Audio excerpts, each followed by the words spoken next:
А сейчас у нас на связи друг телеканала АТР, теперь уже могу так говорить, потому что к политикам так, наверное, неправильно применять такие эпитеты. Он уже в данный момент в отставке, бывший министр иностранных дел Украины Павел Климкін. Павел, я тебя приветствую. Айдер, я дуже вітаю, і дійсно друг, я так, в принципі, насправді, чи говорити друг канала, але друг канала АТР це на 100%. Павел, я хочу, мы же на «ты» в жизни, поэтому сейчас как в жизни поговорим.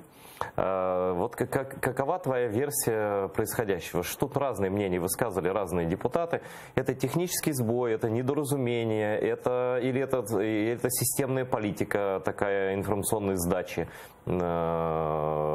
информационного фронта? Ти маєш на увазі всі розмови про воду в Крым и так далее? Да, и плюс финансирование АТР, которое вдруг заблокировано 5 лет было, а теперь невозможно. Условия выдвигаются каких-то тендеров, которые мы не можем... Фінансуванням АТР – це реальна катастрофа. Я вважаю, що канал, він для нас дуже важливий. Але ти розумієш, але в мене є таке враження, що хтось не розуміє, як він важливий для тих, хто знаходиться на території окупованого Криму. Пам'ятаєш наші з тобою ефіри, як люди не бояться і дзвонять в прямий ефір, щось питають, кажуть слова підтримки з окупованого Криму. І у мене є таке враження, що хтось не те, що не додивився, але прекрасно розуміє, як цей канал для окупованого Криму важливий. І щось тут, знаєш, як в пазлі не складається. Ну і взагалі ця заява вчорашня, вона мені мозок вибила. По-перше, міняти Крим на Донбас, Донбас на Крим – це само собою маразм. А друге, стосовно води, коли ти чуєш, ну а що, який буде контракт?